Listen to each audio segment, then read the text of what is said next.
The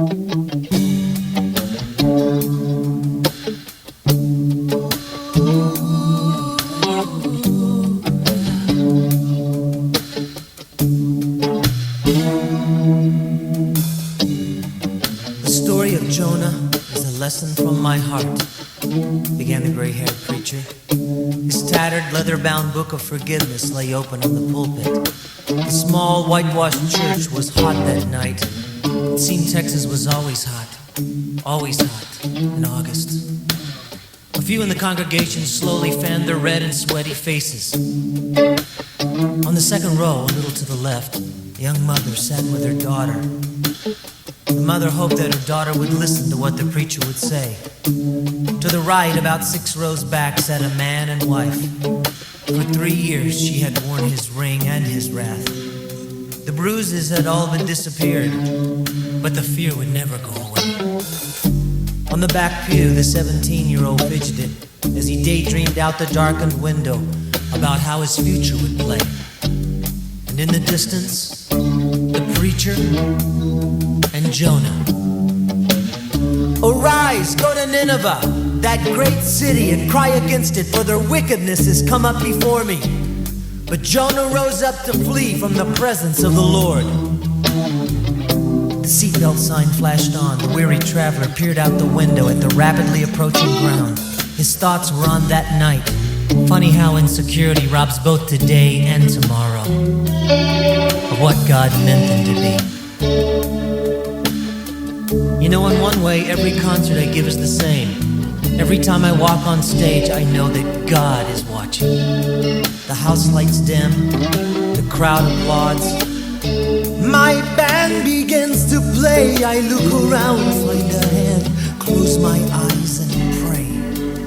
Jesus, forgive me, use me, help me to touch someone's life tonight. I can hardly speak, my lungs won't move the air. The words get stuck in my throat when I lay my soul bare. In this daily life I live, I've fallen like a fool. I've broken God's trust, that's when I fall on my knees and I pray, Jesus, forgive. This is me, yeah, the part of me. I'm so afraid for you to know, for you to know. This is me. There's some things we both have gone through. See, I'm not so different from you.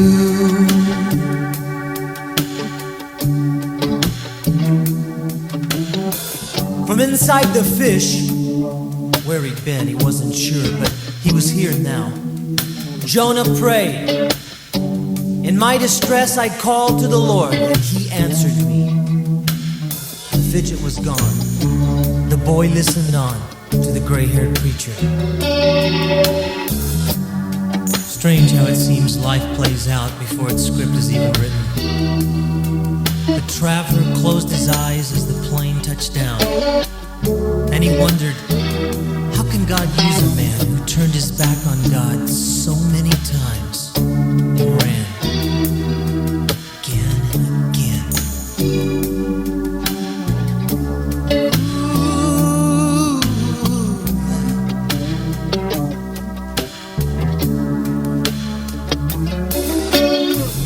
The preacher wiped his sweaty face and read, those who cling to worthless idols forfeit the grace that could be theirs. Salvation comes from the Lord. Oh, Lord, I know it does. I know it does. The young couple got up and left in a fight. The little girl's mind never left Sesame Street. The prayers, the hymns, the sermon, all had been for the back pew that night. Through the words of the traveling preacher, the boy heard the call of God. Take me, mold me, shape me. Oh Lord, please, help me be the person you want me to be.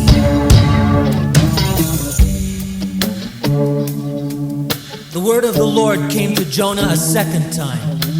Go to the great city of Nineveh and proclaim to it the message I give you.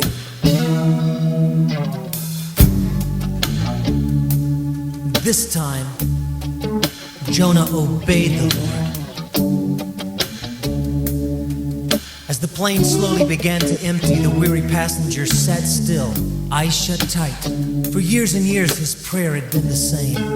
Jesus, forgive me, use me, help me to touch someone's life tonight. Adjusting his spectacles and his sight, the traveler took one final look at his tattered Bible and the text for his sermon that night, the Old Testament story of Jonah. This is me, yeah, the part of me I'm so afraid for you to know, for you to know. This is me. There's some things we both have gone through. See, I'm not much different from you.